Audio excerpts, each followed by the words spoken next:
Is there anybody that can clap their hands and say, I thank God for rejection? Rejection, comma, but, I'm on my way. No. Jesus in the text began to teach in their own synagogues. He was rejected by the folk. He was only trying to help.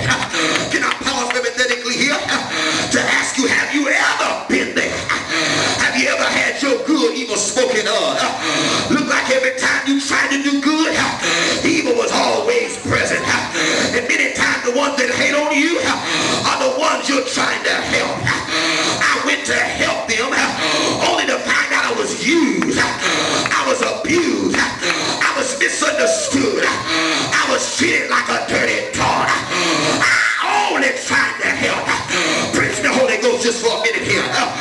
Only to find out friends, family, peers, and church folk really didn't appreciate your help. So in the text, the people in the synagogue, they begin to hear Jesus teach. Jesus begins to teach. They are astonished but intimidated. Slap your neighbor and say, astonished but intimidated. They begin to wonder, how in the world does this man have what he has? Don't you know when you've been anointed by God? The anointing in the Hebrew is the Shetman, the tangible presence of God. Anytime the presence of God is on your life, it will create jealousy. People will hate you and don't even know you. People will despise you and walk in, they don't even know your name, honey. They don't even know how much where you came from or where you're going. But you show up and they got a problem. What you saying, Dunlap? What gives you power will also give you problems. Slap your neighbor and say, what gives you power will also give you problems. Oh, you might as well tell the truth about it. You had everything going in your favor until you got anointed.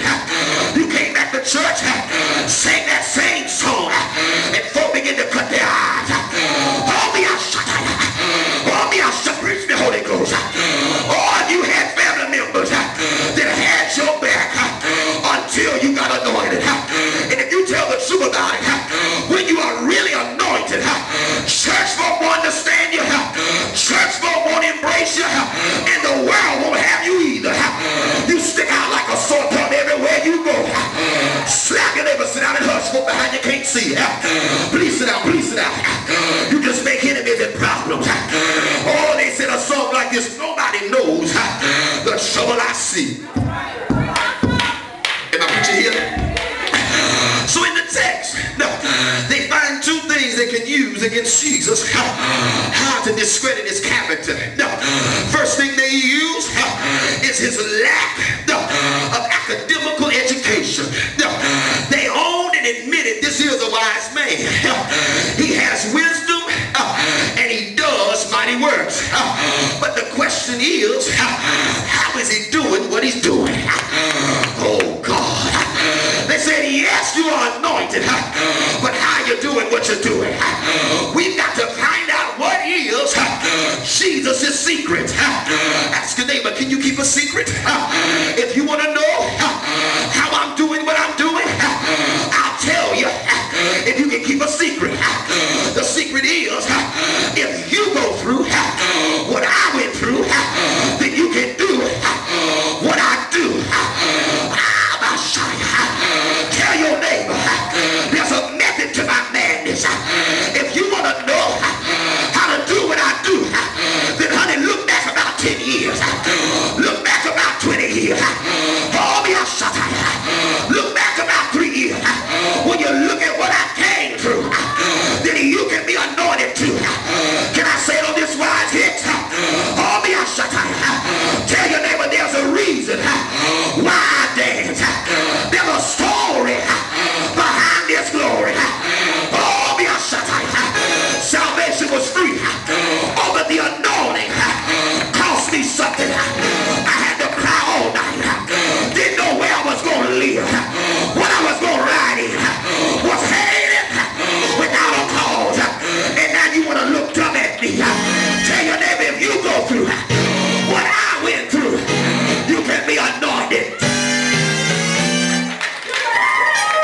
Sit down, y'all. I'm not there.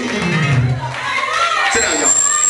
Is there anybody here that can honestly admit there's a story behind your glory? Can I pause parenthetically here? See, people looking at your now, but they don't know your then. They're looking at your now, but they don't know you used to get drunk like a skunk. They don't know, honey, you had Mr. Monday, Mr. Tuesday, Mr. Wednesday, Mr. Thursday, and thank God on Friday, you didn't have Mr. STD. Preach Dunlap. And then they wonder why you do what you do. Honey, I've got enough sense to shout my wig off, shout my shoes off, shout my tie off. When I look at where I ain't doing this because y'all here. I preach like this every Tuesday night. I ain't stuck y'all here. Not this side, that side, front or back. Tell your neighbor there's a method to my madness. If they want to know how you got where you are, tell them just look back in my book and it'll show you just how far I've come with the Lord. Sit down, y'all. I'm not there yet. I'm closing here. See, prejudiced people and prejudiced spirits, they will begin to judge your rise more than your reason. See, a whole lot of folk are judging your rise more than your reason. You got to be able to admit to somebody there's a reason why I do what I do. Second thing they use against Jesus, and I get ready to close here. I promise you in about 7 minutes or less. Get your watching time in. Second thing they used against Jesus was they used his family against him. Is this not the carpenter's son? We remember Jesus from whence you come. You got some folk that'll never let you forget how far God has brought you. They say, oh, that's nobody but Dunlap. Oh, their mom and daddy wasn't married. You may call him prophet, we call him pastor. He was raised in poverty, raised on the wrong side of the track. Y'all want to talk. We remember from which you come. We remember your past. We remember your fall. We remember your flaws. We remember what you did and how you did it. But tell your neighbor, God is a God of another chance. Oh, be a shut. Aren't you glad? He's not just the God of a second chance. He's the God of another chance. And you know what I like about God? Because folk are something, aren't they? They act like he's God enough to forgive them, but he's not God enough to forgive you. Slap your lip and say, if he forgave you, why can't he forgive me? Jump on your feet. Go slap 3 people and tell them,